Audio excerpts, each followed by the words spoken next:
Cinema हम सब की रग रग में बसता है और ये जानना बेहद दिलचस्प होगा कि भारतीय सिनेमा की 25 पहली चीजें कौन कौन सी रही।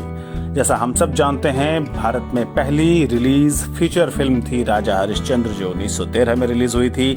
दादा साहब फाल्के इसके निर्देशक थे और राजा हरिश्चंद्र के सिर्फ एक प्रिंट रिलीज हुई थी और उसे कोरोनेशन सिनेमेटोग्राफ में प्रदर्शित किया गया था। इसे भारत की पहली सुपरहिट फिल्म भी कहा जा सकता है और नींव का पहला पत्थर भी। पहला डबल रोल लंका दहन में 1917 में नजर आया था और इसमें कोई एक्टर जो डबल रोल में नजर आया था वो थे अन्ना सालुंके। दादा साहब की इस फिल्म में अन्ना सालुंके ने राम और सीता दोनों के किरदार निभाए थे। फिर 1921 का साल आया और तब फिल्मी दुनिया ने देखा भारत की पहली सामाजिक व्यंग्य फिल्म का नाम था विलत फिरत। 1921 में आई थी। विलत फिरत का मतलब था फॉरेन रिटर्न और फॉरेन का मतलब उस समय सिर्फ इंग्लैंड से लगाया जाता था। यह फिल्म ऐसे हिंदुस्तानियों पर व्यंग्य था जो विदेशों से लौट कर आते थे और अंग्रेजी रंग में रंग जाते थे। यह फिल्म बांग्ला में थी, साइलेंट थी और इसके निर्देशक थे एन.सी. लाहिड़ी और धीरेन्द्र नाथ गांगुली। भारत में फिल्में जवान हो रही थीं तो सेंसरशिप भी सर उठा रहा था। 1921 में भक्त विदुर नाम की फिल्म आई जिसके नाम है पहली बार बैन हुई किसी भारतीय फिल्म का खिताब।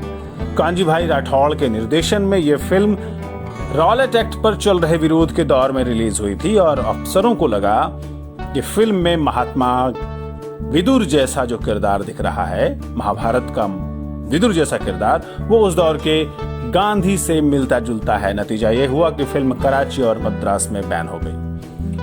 1926 में पहले एक्ट्रेस रही फातिमा बेगम ने अपनी प्रोडक्शन कंपनी फातिमा फिल्म्स की स्थापना की और बुलबुले परिस्तान फिल्म का निर्देशन किया और इस तरह वो भारत की पहली महिला निर्देशक बन गई। ये फिल्म आई थी 1926 में। भारतीय सिनेमा के सबसे बड़ी हस्तियों में से एक पीसी बरुआ शूटिंग के समय आर्टिफिशियल लाइट के इस्तेमाल के लिए भी जाने जाते हैं। वे लंदन से लाइटिंग का सामान लेकर आए थे और उनके स्टूडियो से निकली पहली फिल्म अपराधी थी जिसमें आर्टिफिशियल लाइट का इस्तेमाल किया गया था और इस फिल्म के निर्देशक थे देवकी बोस। ये फिल्म 1931 में रिलीज हुई थी। 1931 में ही एक ऐसी फिल्म रिलीज हुई थी जिसके बारे में आपने जरूर जीके की किताबों में पढ़ा होगा, यानी भारत की पहली बोलती फिल्म आलम आरा, जिसके निर्देशक थे अर्देशीर ईरानी।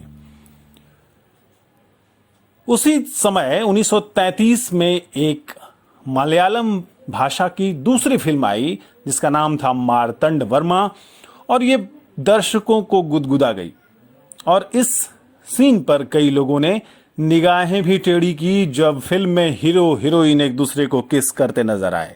उसी साल हिंदी फिल्म कर्मा भी आई जिसमें देविका रानी और हिमांशु राय एक दूसरे को 4 मिनट तक किस करते नजर आया, यानी मल्लिका सहरावत और इमरान हाशमी ने मर्डर में कुछ नया नहीं किया था।